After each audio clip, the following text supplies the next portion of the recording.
Live with Siraj के साथ मैं हूं शिराज अहमद शराजी। इस वक्त मैं इस्लामाबाद के डी चौक के मुकाम पर मौजूद हूं। पाकिस्तान तहरीक इंसाफ के बानी चेयरमैन इमरान खान ने वर्कर्स को यहां डी चौक के मुकाम पर पहुंचने की कॉल दे रखी है, लेकिन जो भी पाकिस्तान तहरीक इंसाफ का वर्कर यहां पर आता है तो इस्लामाबाद पुलिस के जवान यहां पर उनका इंतज़ार जो है वो कर रहे होते हैं और गिरफ्तारी उनके में लाई जा रही होती है। आतिफ भट्ट हमारे साथ मौजूद है, पाकिस्तान तहरीक इंसाफ को कवर कर रहे हैं, उनसे बात करेंगे। बट साहब बताइएगा, अभी तक तो कुछ होता हुआ दिखाई नहीं दे रहा, काफिला कहाँ तक पहुँचा गंडापुर का? पहली बात है कि अभी काफ़िला जो है स्वाबी पहुंचा है, पंजाब की हदूद में दाखिल होगा तब जाके पता चलेगा। लेकिन इससे पहले जो 2 मैच हो चुके हैं अली अमीन गंडापुर के, उस पर पूरा नहीं उतरे। आज भी कारकुनान में ये एक र्यूमर पाई जा रही, अफवाह है कि शायद आज भी ना पहुंच सकें। अलबत्ता इस्लामाबाद पुलिस ने अपने कड़े इंतजाम किए हैं। वो तो बल्कि पंजाबी में कहते हैं आज मेरे बालमा तेरा इंतज़ार है, वो उनका इंतज़ार कर रहे हैं। इस तरह अगर वो रुकावटें अबूर करके यहाँ पर पहुँचते हैं तो उनकी खातर तवाज़ा या जैसे भी उन्होंने करना है, रास्ते खोलने हैं, ये तो उनके कारकुनान पर भी मुनसर है कि भाग जाएंगे या रहेंगे।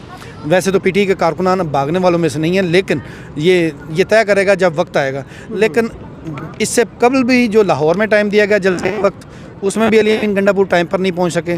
लियाकत बाग का जो टाइम दिया गया उस पर भी नहीं पहुंच सके। और आज 3 बजे का टाइम इस्लामाबाद का दिया गया था, अभी भी 4 बज गए हैं या इससे ज़्यादा हो रहा टाइम, अभी तक ये नहीं पहुंच सके।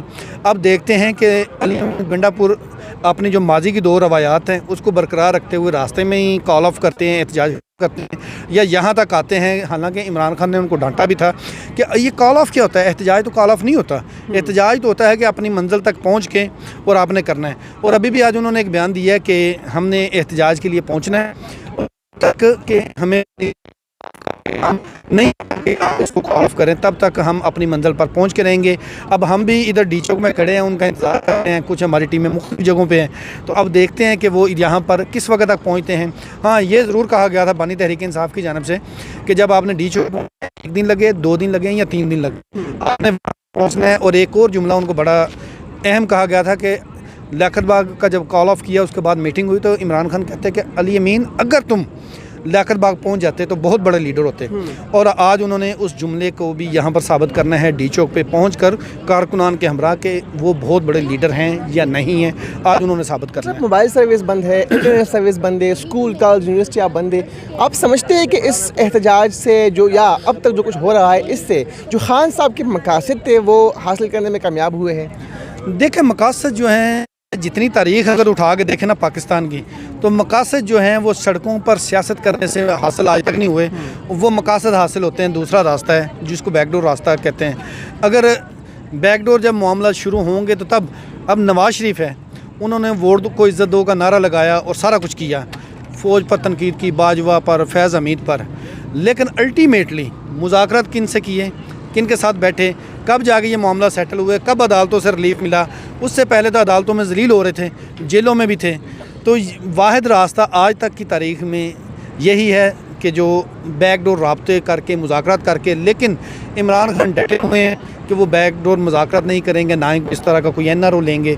अब या इमरान खान को पीछे हटना होगा या जो एक रवायत या एक उनका चला आ रहा है एक सिस्टम एस्टेब्लिशमेंट का मुज़ाकरात वाला, या उनको पीछे हटना होगा। आपको लगता है कि जिस तरह बयानात दिए गए, जिस तरह खान साहब ने एक जारहाना अंदाज़ अपनाया हुआ है, वो मुज़ाकरात कर पाएंगे? मुज़ाकरात हमेशा संजीदा लोग करते हैं। देखें, नवाज़ शरीफ आपके मुताबिक खान साहब संजीदा नहीं है? संजीदा लोगों का मतलब है कि जो मुज़ाकरात टीम होती है और उनका एक वेट भी होता है।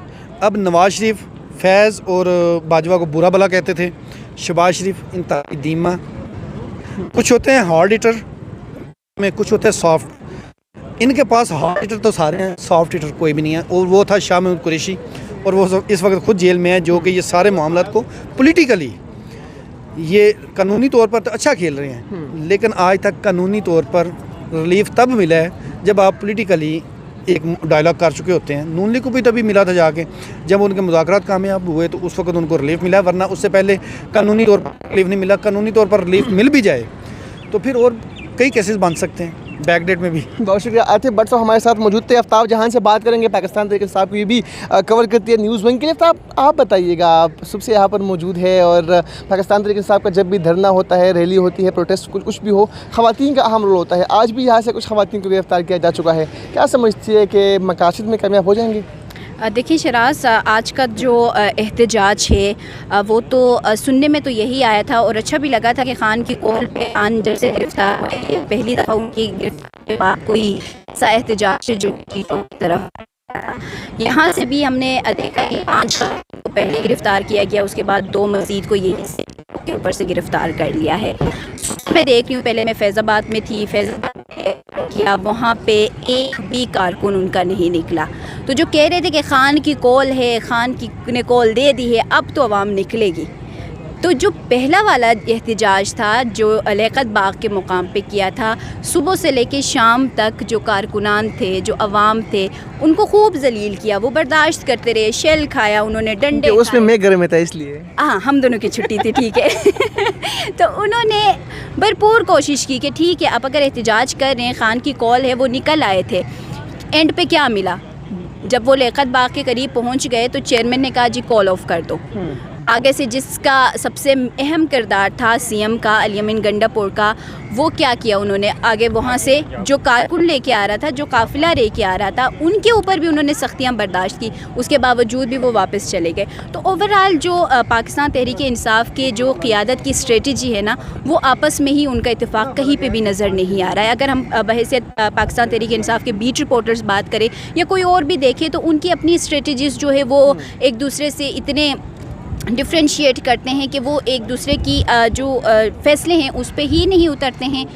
चेयरमैन ने कॉल ऑफ दे दिया, वो वापस चले गए। कुछ क़ियादत को हमने देखा कि वो लियाकत बाग पहुंच गए, जिसमें अलीमा खान की बहन वो ख़ुद भी मौजूद थी, अली हमज़ा मौजूद थी, जिनको पता नहीं था कि जी चेयरमैन ने कॉल ऑफ किया है, और वो वापस ख़ुद एजतेरा से चले गए हैं। तो आज का भी ये है, MNS ने इसको लीड नहीं करना है, जो मेन क़ियादत है उसने एहतजाज को लीड नहीं करना है। MPS की गिरफ़्तारियाँ मियांवाली से ऑलरेडी हो चुकी हैं, यहाँ से भी हो रहे हैं, तो फिर लीड कौन करेगा? ये मेन जो एक ड्रॉबैक है ना पाकिस्तान तहरीक इंसाफ का, कि भाई आप एहतजाज की कॉल दे तो रहे हैं, लेकिन उसको लीड कौन करेगा वो भी तो देखें। MNS को अपने अंडरग्राउंड कर दिया, MPS को आप निकाल रहे हैं तो उनकी भी गिरफ़्तारी हो रही है, और अगर MPS उनको लेके कुछ काफ़िलों को लेके कहीं हद तक वो पहुँच भी रहे होते हैं, तो सडनली आपकी एक जो मैसेज आ जाता है कि भाई जी वापस घरों को चले जाएं। आज से सुबह से हम देख रहे हैं कि कोई एक मैसेज या कोई एक पैगाम किसी भी क़ियादत की तरफ से, किसी भी PTI लीडर की तरफ से नहीं आया है। सुबह से मैं हालांकि PTI ग्रुप में भी काफ़ी दफ़ा पूछ चुकी कि यार क्यों खामोशी है, आप लोग क्यों खामोश हो? हम भी कुछ भी नहीं दे रहे हैं खबर, सिर्फ ये दे रहे हैं कि जी यहाँ पे कंटेनर्स लगा दिए, हुकूमत ने अपनी पूरी तैयारी कर ली है, लेकिन वो शायद ये सोच रहे थे कि इनको तैयारी करने दो, कंटेनर्स लगाने दो, रास्ते ब्लॉक करने दो, और हम जो है ना आराम से सुकून से बैठेंगे। अभी तक कोई हलचल क्या कुछ भी नहीं, जैसे वो होता है ना कि थोड़ी सी भी हवा हिले, पत्ते हिले, वो हिलते हुए नज़र आए तो हम कहें कि यार कुछ कर रहे हैं। PTI वाले वहाँ से निकल चुके हैं, ठीक है। इनकलाब की फ़िज़ा आपको नज़र नहीं आ रही? इनकलाब की फ़िज़ा तो क्या, इनकलाब वो कहते हैं ना कि ख़यालों में सोचना, वो भी यहाँ पे हमें कहीं नज़र नहीं आ रहा है कि वो कहीं तो सोच ले कि यार अगर सोच के निकलने की बात करें, कुछ भी नहीं हो रहा है, किसी का भी कोई पता नहीं है। हम वैसे ही आज गर्मी देखने आए थे, तो अपने इन्हीं सिक्योरिटी एहलकारों के साथ आज हम यहाँ पे थोड़ा सा टाइम स्पेंड करेंगे डी चौक के ऊपर, क्योंकि मुमकिन मुझे तो जहाँ तक ये सूरत हाल देख के अभी तक नज़र आ रहा है तो बहुत मुश्किल है कि वो आप जाके उनके साथ पापड़ वगैरह खा ले। तब तक मैं कंटिन्यू करूँगा। यहाँ से अगर आपको दिखाया तो इस साइड पर भी जो FC के एहलकार है वो भी इस साइड पर मौजूद है, जबकि इस्लामाबाद के मुख्तलिफ मकामात जो है उनको सील किया जा चुका है। मुख्तलिफ मकामात पर हम देख रहे हैं कि कंटेनर्स भी लगाए गए हैं। अली जहाँ हमारे साथ मौजूद है, बोल TV से इनका ताल्लुक़ है, पाकिस्तान तहरीक इंसाफ को कवर करते हैं। अली बताइएगा, 28 को भी आप मौजूद थे, आज भी आप यहाँ पर मौजूद है, वर्कर्स उस वक्त की क्या सिचुएशन थी और इस वक्त क्या सूरत हाल है? देखें, खान साहब ने कहा था कि डू और डाई सिचुएशन है, और हमने देखा था पंजाब से तब लोग निकले थे।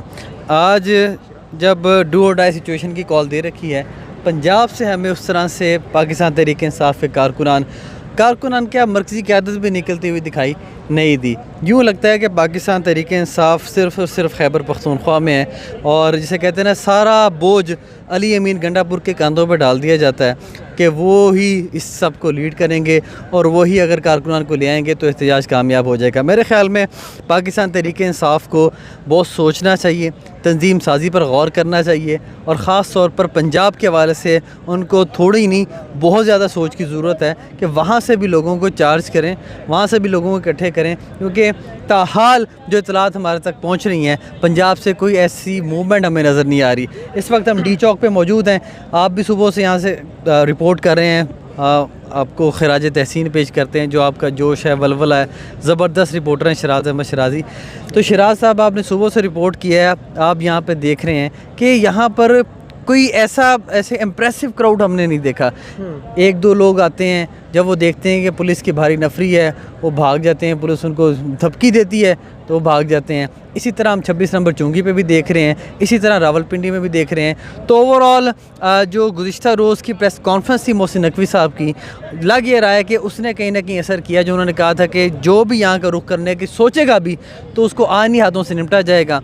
और कहीं ना कहीं मुझे लगता है कि दबाव का शिकार ज़रूर है कारकुनान भी, कि अगर वो निकलते हैं तो ज़ाहिर बात है मुकदमात दर्ज होते हैं, गिरफ्तारियाँ होती हैं। लेकिन अब जिस वक्त मैं आपसे गुफ्तगू कर रहा हूँ, खैबर पख्तूनख्वा से एक बड़ा काफ़िला अली अमीन गंडापुर उसकी क़यादत करते हुए वहाँ से रवाना हुए हैं और इतलात यानी कि बुरहान इंटरचेंज के करीब भी पहुँच गए हैं और रुकावटें हटा भी रहे हैं। लेकिन जो हमारे ज़राए कन्फर्म कर रहे हैं, जो चीज़ें हमने देखी भी हैं रास्ते में, जिस तरह कील बिछाए गए हैं, जिस तरह खुदाई की गई है, जिस तरह कंटेनर्स खड़े किए गए हैं, मुझे लगता है कि रात ढल जाएगी, अंधेरा हो जाएगा उनको रुकावटें हटाते हटाते ही।